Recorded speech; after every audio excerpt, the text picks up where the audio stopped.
Hello! We are the Brothers Geek, and this is our podcast. My name is Patrick Schmaltz with my two brothers, Christopher Schmaltz. Hello, Christopher. Hello. And my other brother, Andrew. Hello, Andrew. Hello. Good evening. Good evening. We are brothers. We are geeks. We talk about geeky things. This is episode number 181. Okay, we're doing another double. You know, we don't really plan this because life got in the way last time. I think life got in the way the time before this, but we're doing a double episode talking about House of the Dragon. We're talking about episode 8 and episode 9, and these episodes kind of like are definitely a single episode or like a double episode. It's to be continued because there's a lot going on, and we get the final jump forward at least for this season. At least that's what they're saying on episode 8.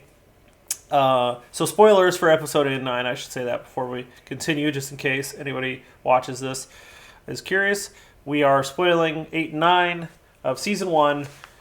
Final jump forward, and I found online that actually says 21 years this show has spanned 21 years, and like Viserys obviously like looks like he's aged, and we've had some actors changes, but like Matt Smith is Matt Smith immortal? Like is like he Hold on. We shouldn't say Viserys has obviously aged. The guy is a walking corpse. Seriously. Yeah, like how I mean he's king for what they say is 26 years. I thought I saw it's like he's in his 50s. He's in his 50s, which for like Middle Ages is pretty old. That's a good long life. You've had a decent long life if you're 50 and he has an illness. That's not old age, dude. He is right. rotting. Yeah, he is being killed slowly by leprosy. So there's no commentary on age. Sure. No, I'm making a commentary on age. Is like he's lived like he ruled for 26 years. I feel like in Westeros that's a good long time. How long did Robert Baratheon rule for? 17, 18 years. That's pretty good too. That's not bad. Yeah. So we got to start with to go to your point though. Yeah, no, the final time jump has happened after the bottle episode of episode 7, where everybody comes together for the funeral of Laena Velaryon. We now jump ahead 6 years, and the starting kind of like event is Corlys Velaryon has been fighting a new war in the Steppe Zones by himself. He doesn't have Daemon with him. Yeah, we don't really see that. It's just sort of in comment. Yeah. I honestly wish we would have seen that because he's one of my favorite characters, and they sort of just like gloss over it. And I know that's not the point of the episode, and this is sort of coming to my one criticism of the show is sometimes they move a little too fast. I know that they're trying to get to a point, but I would have loved to see who he's fighting in the Steppe Zones, what's going on, like him getting injured, him coming home. Like I know they're trying to get to. There's other stuff that happens in this episode that's really cool, but it's sort of I haven't had an issue with how fast the timeline has progressed over the season. It hasn't bothered me.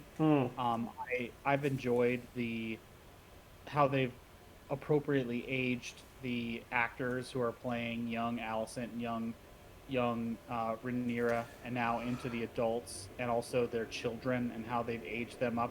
It hasn't been jarring for me, and I haven't had an issue with that.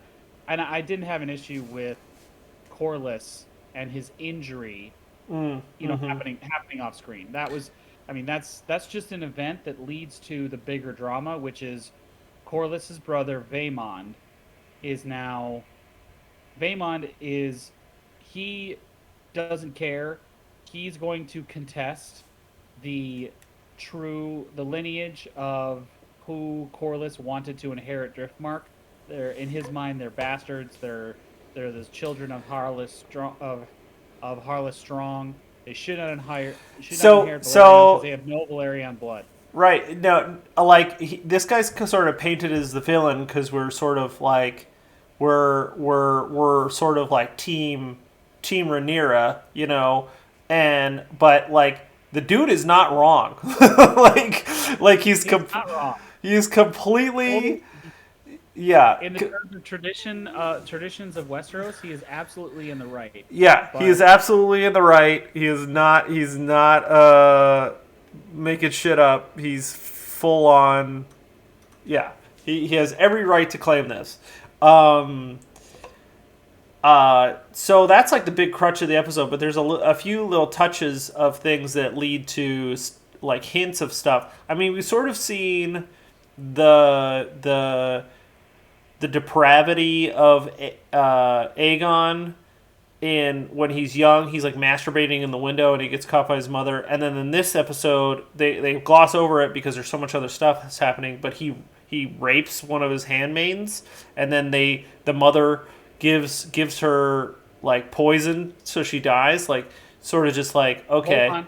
yeah. She was not. That was clarified because it was a little ambiguous. She wasn't given poison. She was given the same tea that Rhaenyra was given. Oh, you know. Well, I mean, To prevent pregnancy. To take care of the pregnancy. It's like Plan B. they She was they given Plan B tea. do you, like that's confirmed by the show runners because like it really seems like they killed her. Okay. Alicent is not a murderer yet. No, she's not a murderer. Okay. At Oh, that point. Yeah, well, she's not a there murderer. there is sort of like this moral hierarchy.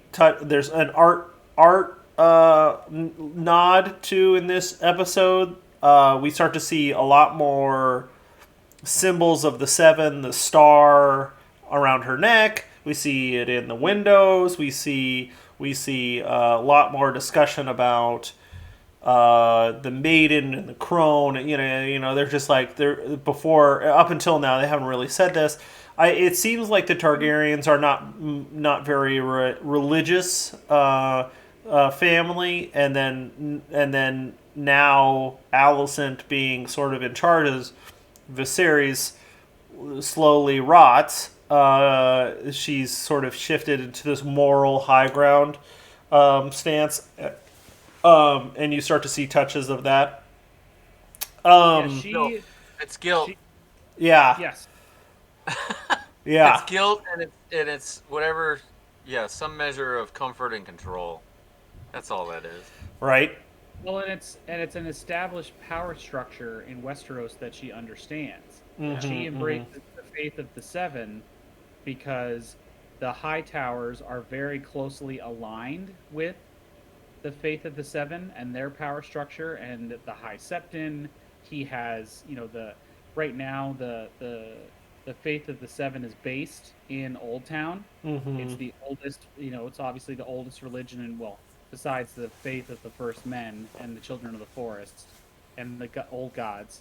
The old gods are just the trees, right? Is there other gods that are old gods? No, when you think of the old gods, you think of like spirits of the forest. Think of like fairies and sprites and leprechauns, like actual creatures that existed in Westeros of old, but have like magical abilities. That's kind of like the old gods. They are actually like, they're manifestations of nature. What is the trees then? Are they part of that?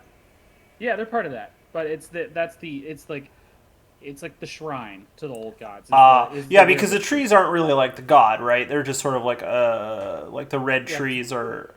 Yeah, the first men actually carved the faces into the tree. Right. So it's not like they grew that way, but so the faith of the Seven comes from the Andals when they invaded Westeros like thousands of years before, and now it's the dominant faith. And Alicent has embraced it on multiple levels, but Chris is absolutely right. It's guilt. It's she has always defined herself by her, by the duty that she does, by adhering to the traditions of Westeros, and her moments of violent kind of rebellion or violent, accusation of Rhaenyra and injuring her. She has now kind of embraced that moral that clearly defined moral idea of the Seven, and it's all out of guilt. So, but yeah, Because you're the right. So Strongs. say that again. She caused the assassination of the Strongs. Yeah. Oh, yeah. Well, I don't know. I sort of like blending together. I think it doesn't happen until the 9th episode, but we sort of see the relationship between her and what's that guy's name? The strong guy, the clubfoot guy's first name? That's what he goes by. They call him the Clubfoot. His Laris. Laris. We see the weird relationship that has turned into. I think it's 9 with the feet. The feet masturbating. What the fuck is that? He has ultimate leverage over her, so he has to do whatever it is that he wants. So that's man, that's screwed up. She'll take the power because she, even though she's the queen, she definitely exists in a bubble of. She didn't know anything. I mean, we're jumping ahead a little bit, but we can talk about it all. Yeah, we're going to talk about both episodes. We don't have to go in order. Yeah. So by the end of episode 8, the king has died, and they're sitting there at the council meeting to tell the small council that everyone has died. You can't gloss over the deathbed moment. I mean, we'll go back to that. We'll go back to that. Just illustrating that Alicent is in this bubble. She's the queen. She's supposed to be like the most powerful person in the room, but she did not know about anything of this plot to place her son on the throne until her husband has died. There are other members of the small council who have been plotting all along to put Aegon on the throne, and she is now committed to this. She's always been committed to it. She's always felt that it was Aegon's right, and the king on his deathbed, in a stupor brought on by extreme pain, exhaustion, and probably, drug-induced milk of the poppy, he starts to talk to her like she's Rhaenyra, and Alicent takes that as he actually wants his firstborn son on the throne. Well, he's talking about the Aegon prophecy thing, and he thinks he's talking to Rhaenyra about it. It's like you gotta make sure that this keeps happening, and he doesn't know what the hell's going on, and it leads to some confusion, but it also leads to what Alicent was pushing towards. It just pushes her over the edge, really. Like it might be the term confirmation bias. 100%, 100, yeah.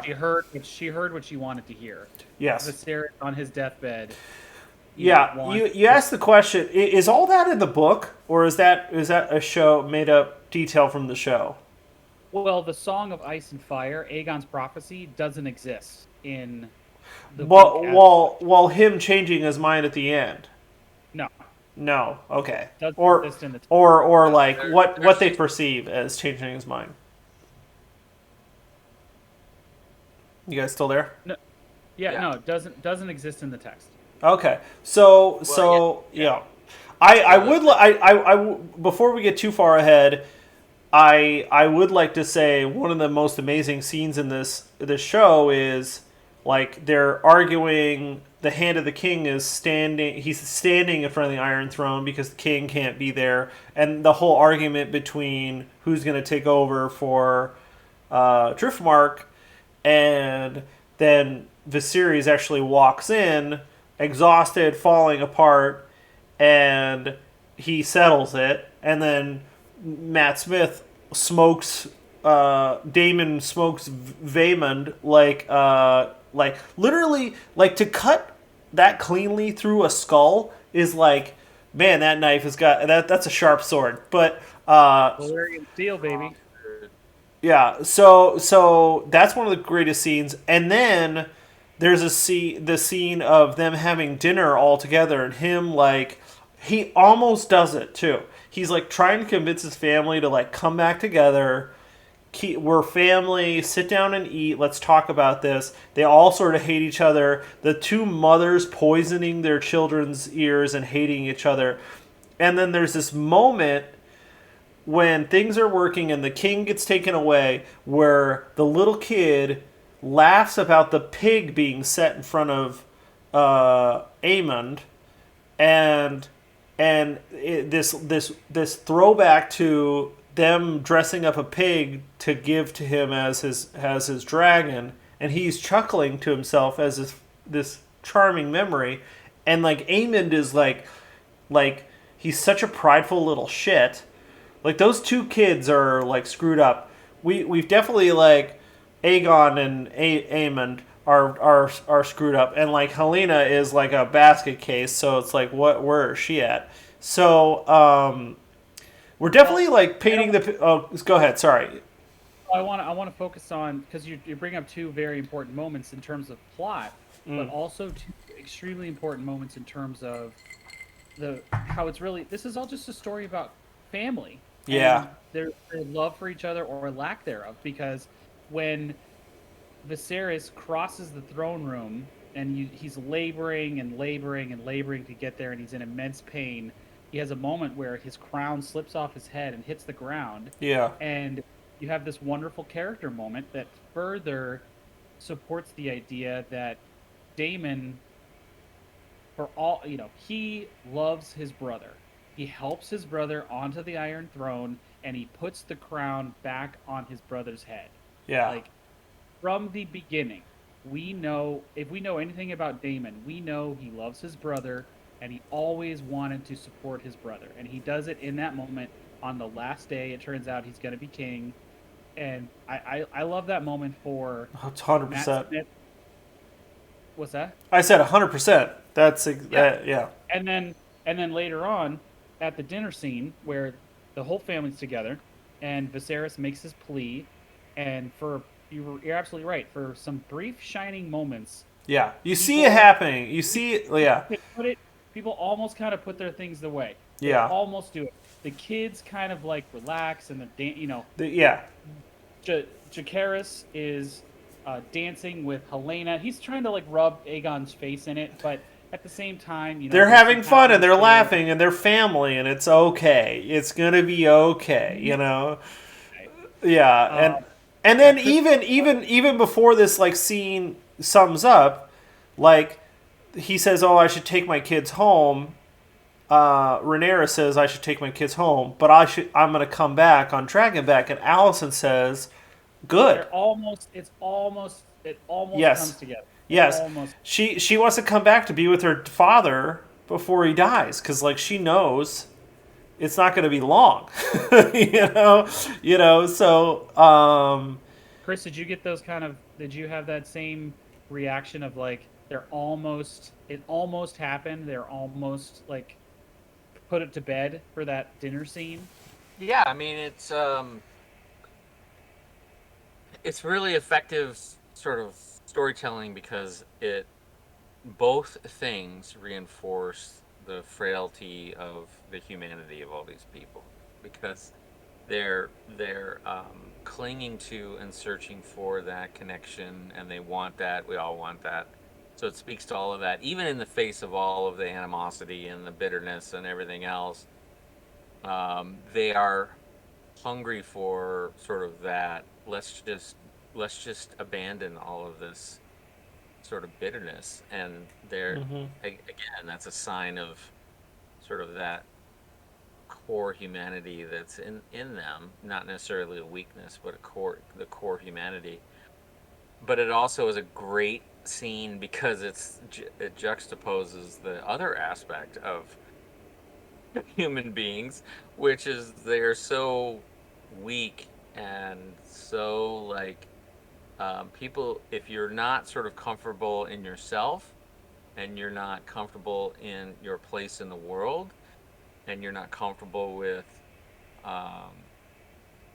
sort of your own self-image, even the smallest of slights, you will cling to those things. He just chuckles. He just chuckles at a pig being set in front of him, and that's enough. That's enough. It's a spiral, and it's a really nice commentary on how the biggest things can be blown up out of like just really, really dumb stuff. Really. I feel like this. The Duke just doesn't remember that he's riding one of the most powerful, biggest dragons in the world, and he's he's got his shit together. Like he is the child on that side of the family who like isn't a complete sociopath. Well, And and then we see a touch of that in episode 9 of him like talking to Sir Chris and Cole in the street about Aegon's gonna be king, and I'm the second son, and he's a fuck up. He's the one. piece of shit. Yeah. He knows his brother's a piece of shit, and he's Right. gonna be king, and I'm not. So it's sort of like that. It's fascinating. It is. It's a great. It's all of these. It's just an insight into storytelling where, like you said it before, this is just a story about a family. And the problem is they have dragons. Yeah. And destiny, and all of this entitlement. Well, and Rhaenyra as kind of, and what I've really liked about Rhaenyra in episode 8 is how, and we don't see her in episode 9, but in episode 8, Rhaenyra is so vulnerable with her father. She goes to her father early in the episode and pleads with him, you name me as your heir. I was a child.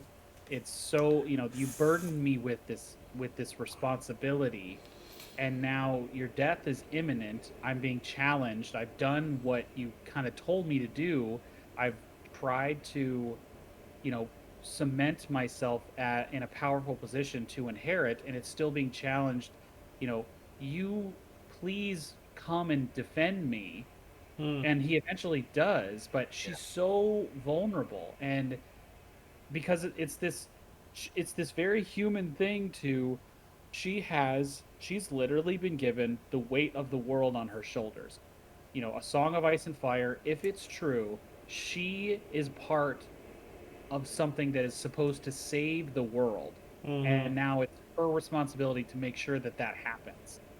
And she's just Emma D'Arcy and how they play that moment, it's wonderful. I mean, for all the wonderful moments that exist in episode 8, that moment kind of gets overshadowed. She's standing there and it's pouring rain, in the background. She's in her father's chambers. It's late at night. He's gonna die. She hasn't seen him in years, and she has this moment where it's like, I need your help. Like, we've seen her moments upon moments of being strong and clever and kind of taking, doing what she wants to do and like being a full version of herself. And then this moment where she's on her father's bed and she's just like, please help me. And he does. Right. It's such a staggering moment of vulnerability. The humanity that exists in that moment is great. Well, that's like good acting and good writing. This is we're able to talk about these kind of nuanced characters and interesting dialogue and subtle little nods to things because the writing's really good, the acting's really good, the directing's really good. The like this is like peak television right here, and it's got so much money behind it, and they're not just like flaunting it. These 2 episodes really paint the picture of like what we definitely get the more perspective of, especially in episode 9, Alicent's view, the Hightower's view of what's going to happen, and like Rhaenyra and Daemon are not even in episode 9 at all. So shifting into that, the king dies. He says his late wife's name right before he dies, and he definitely never stopped loving.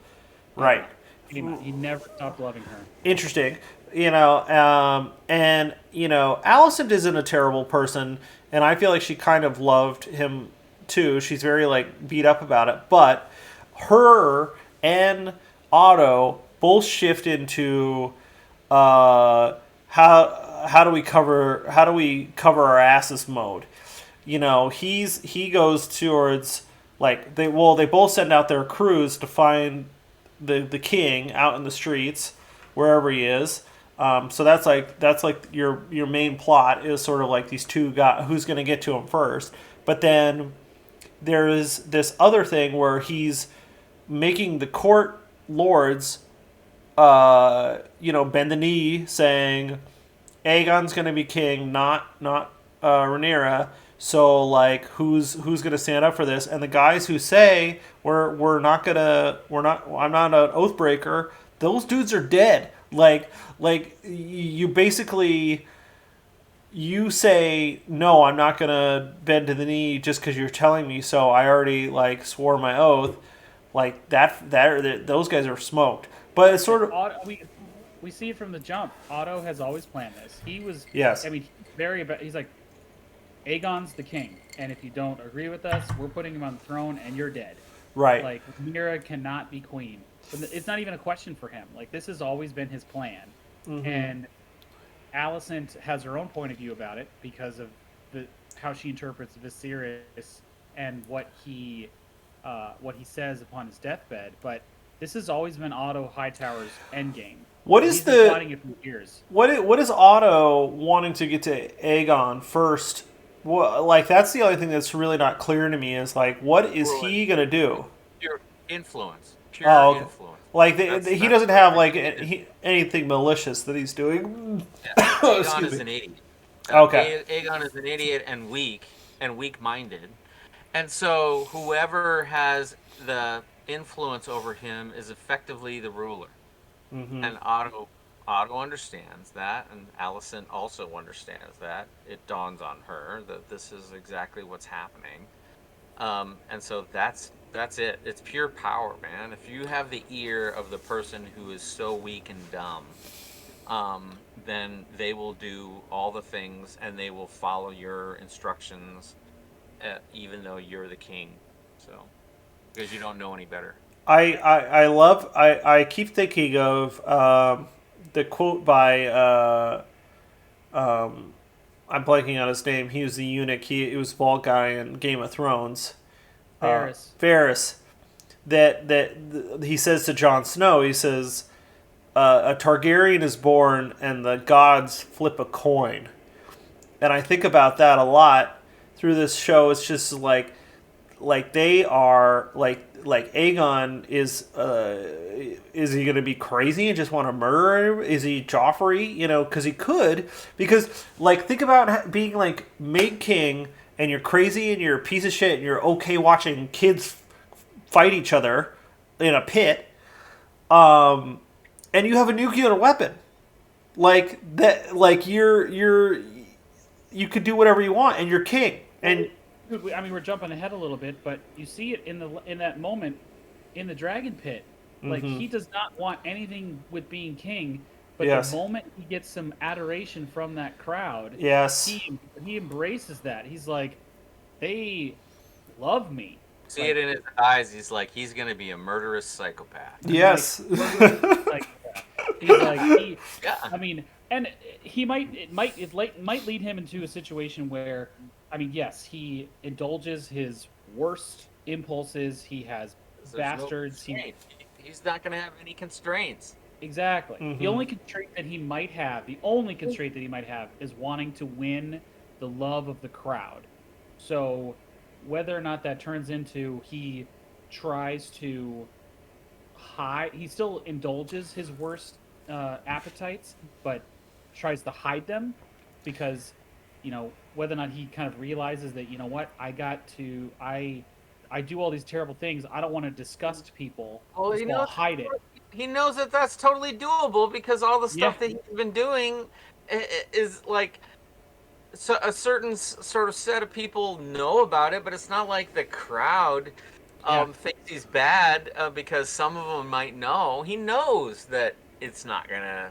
Yeah, it's definitely like the go bad for him.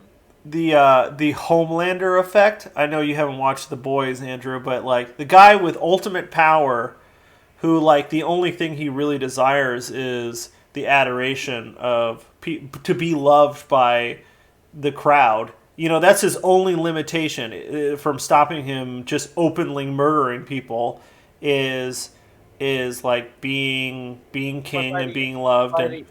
But by the end of this season, doesn't Homelander just openly murder people and people love him anyway? I mean, spoiler alert for season 3 of The Boys, but yeah, that's sort of that's the end of the season.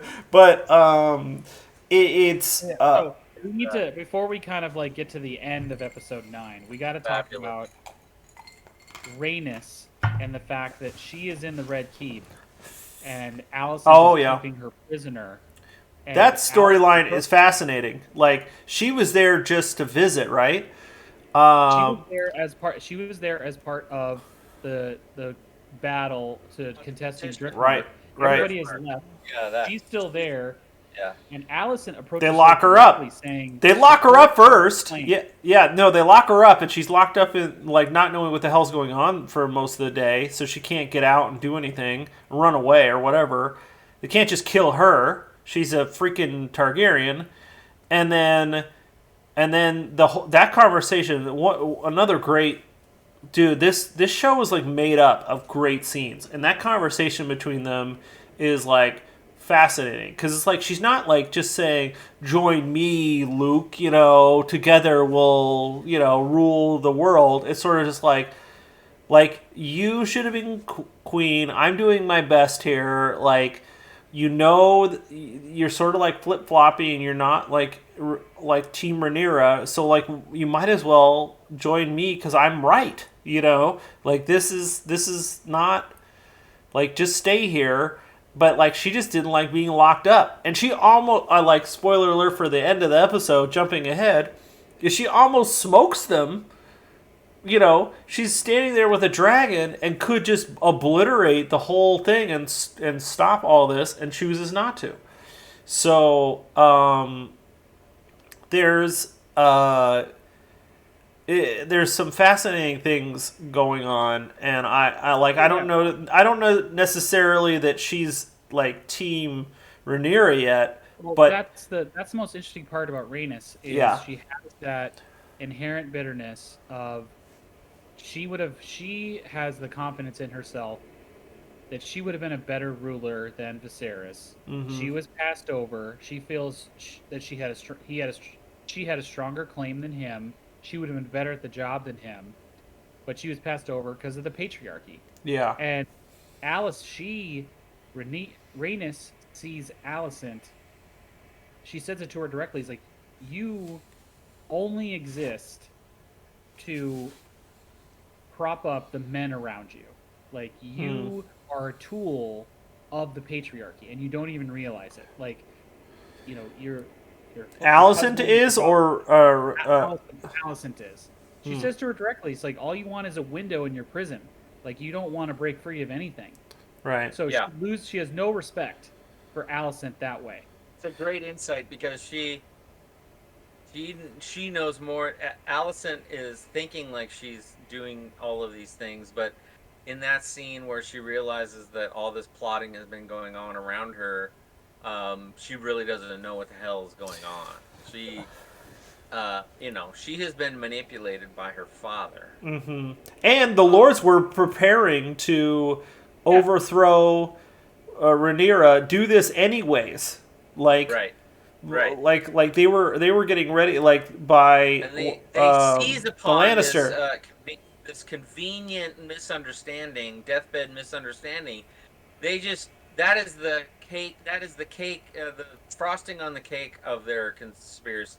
Conspiracy. Well, and then we're skipping the great scene where the Green Council is talking, and then the episode title, where they're sitting around talking about what to do, and then that dude doesn't. That one guy who's what's his name? Lord Beesbury. Yeah. He's So finally, like, we didn't know that those little balls were Chekhov's gun, but they absolutely like became that in this episode. It's sort of like, here, we're gonna see these little balls for the whole thing, and then I'm gonna smash your head into those balls, and you're gonna die. Like that. That's what happens in this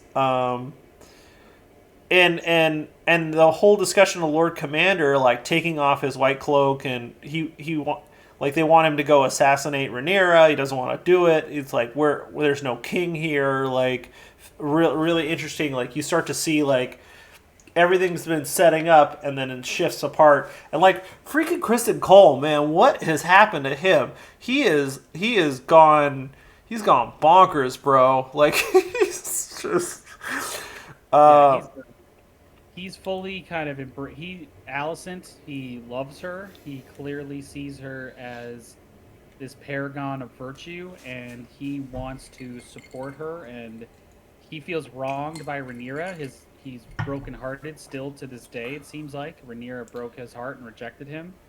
And, he's still bitter about it. And he has decided he's going to completely support Alicent in what anything she wants to do.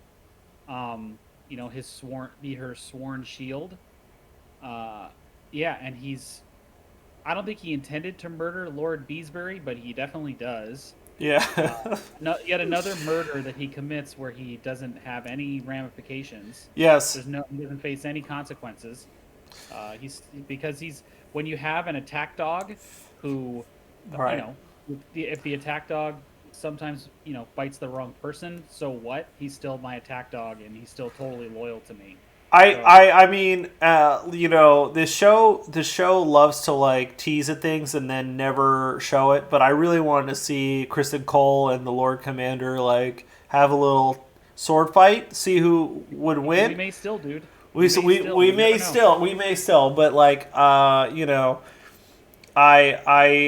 like we haven't seen that guy do shit, even though he's the Lord Commander. So he's got to be a bad motherfucker. It's like.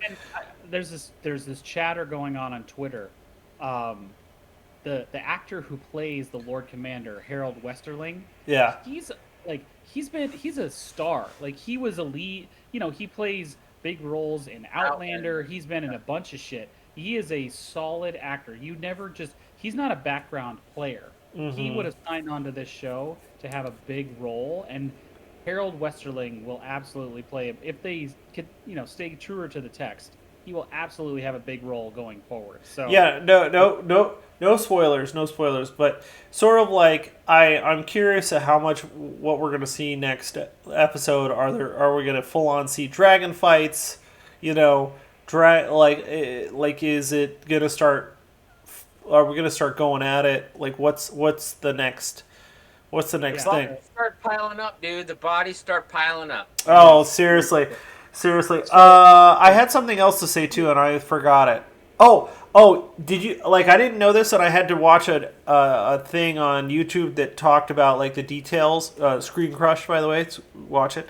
That they give him Aegon the Conqueror's crown.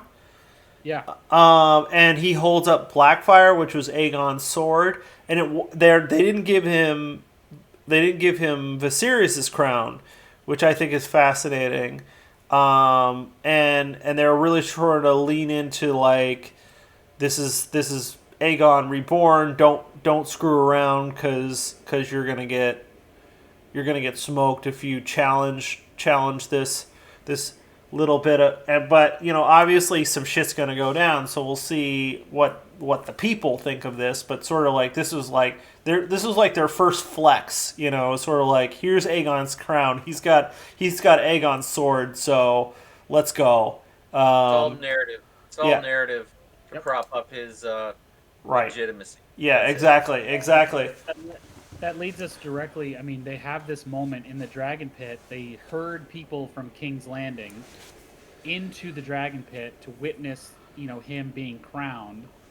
Rhaenys was attempting to flee the Red Keep, but she gets caught up in this. And murders like 200 people in the process. Yeah, so they're in the Dragon Pit. Aegon gets crowned. He's being adored by the crowd, as small folk tend to do when they are shown the king. Like, this is your king, and he's holding up a sword, and he's wearing a crown. If you're some peasant who, all you do during the day is you're a weaver, and you weave cotton, and you're penniless, and when you look up on stage and you see a king, that's something to believe in. That's like power, you're gonna adore that person. And Rhaenys gets away. She's in the dragon pit, and she bursts through the floor of the dragon pit on her dragon Melees.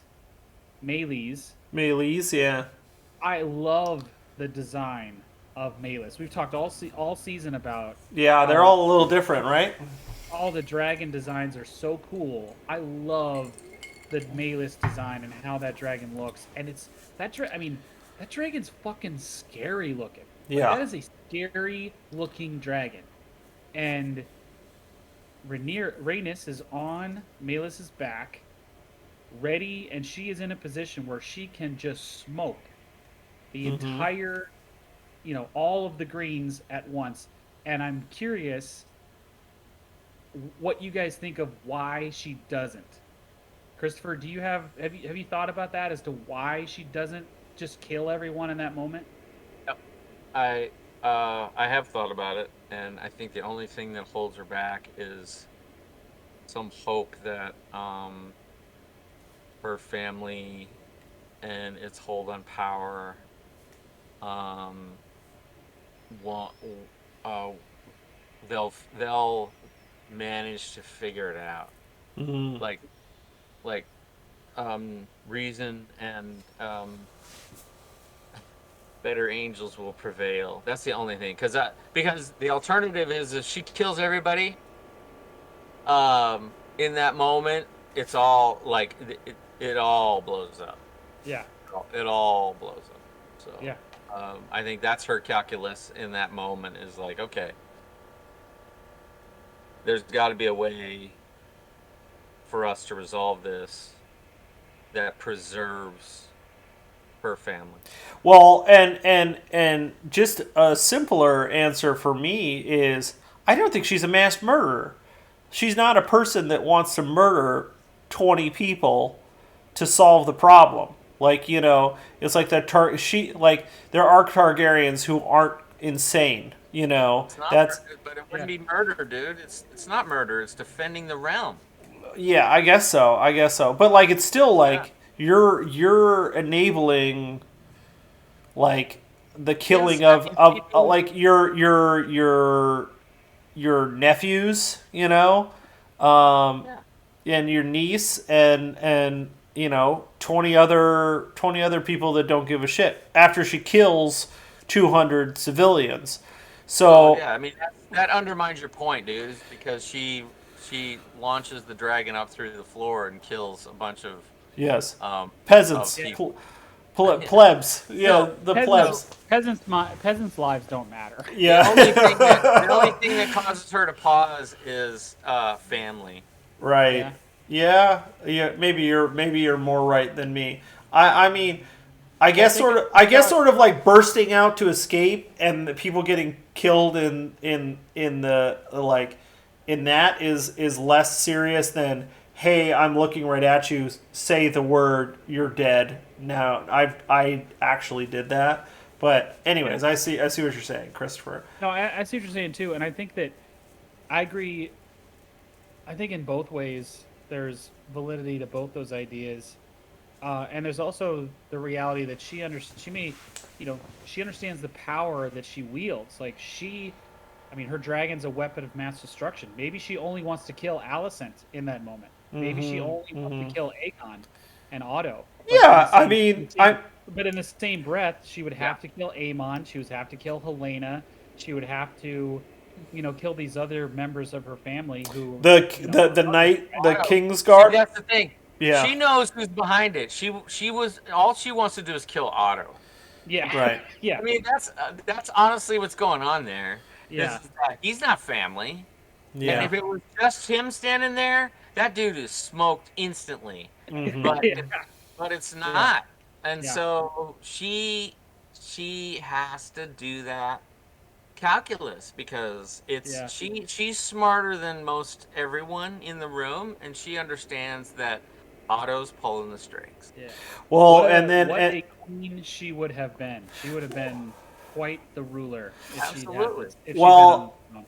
And then I to make your point about like there's these little moments that are really interesting of like Daemon picking up the crown and handing it is like Alicent steps in front of Aegon to protect her child from the fire and the dragon. Like maybe she just wants to kill Aegon and it's sorted out, and Alicent protects her kid. So it's sort of like she has good in her, and I feel like the past couple episodes they're definitely lean more into the High Towers part of this thing. So I'm guessing we're gonna get a lot more Viserys and Daemon in the last episode, but we'll see. Like I don't know, maybe things are actually gonna come to a head and. I mean, they're definitely renewing this for season 2, right? But like, we're gonna have to wait like 2 years to find out what the fuck happens. So, yeah. Yeah, no, I think if from the preview, if they're building to what I think is going to happen, it's going to just it's going to break people's brains and break their hearts in terms of what happens and how everything moves forward from this terrible cataclysmic moment. It's well, it's gonna really set it off. We didn't talk about and this is sort of like the F plot, but like the whole White Worm thing. The woman who used to be Daemon's consort has now become like this manipulator. This basically Littlefinger. She's a power broker in Flea Bottom. Like she power has broker all over the city. Yes. So she plays. Yeah. But you don't see her die. So I'm assuming. But you see her building go up in flames. So like, she's a player too. But like, is she still alive? We're assuming. If you don't see him die, they're not dead. So she's still around. Yeah. And like technically, like we haven't seen Corlys die, so is that guy still alive too? Like we might see him in the next one. Right. They'll be back on Dragonstone. Yeah. Episode 10 will be on Dragonstone again. So. Yeah. Do you guys have any other things to say about 8 and 9? No. 2 of the best episodes of Game of Thrones. Really good. I've ever seen. Really good. I particularly. The pace and the sort of that episode 9, or is it 8, where it's lots of sort of, oh my god, the king's dead. Is that the beginning of 9? The beginning of 9 is like that is so atmospheric, and I just love it. Oh, the early morning, in the Red Keep, where it's like. There's like only torches, and there's that one person who's walking to go tell the queen that the king is dead. That was really cool. Really, really interesting film. Good choices. Good. Nice building of tension. All right. Andrew's gonna do some. And real sorrow. It sets the tone for that episode. Yeah. That is the Alicent's sorrow, and she's tortured by the implications of what she believes she heard and why people react in the way that they ultimately do react, with skepticism on the one hand, but also people taking advantage of it. All of that is wrapped up in that sort of early morning sort of stuff, and it's really, really well done. Mm-hmm. Yeah, it is. Completely agree. All right. Andrew's going to do a bunch of trivia at the end, probably next episode, because this will be our last episode of House of the Dragon.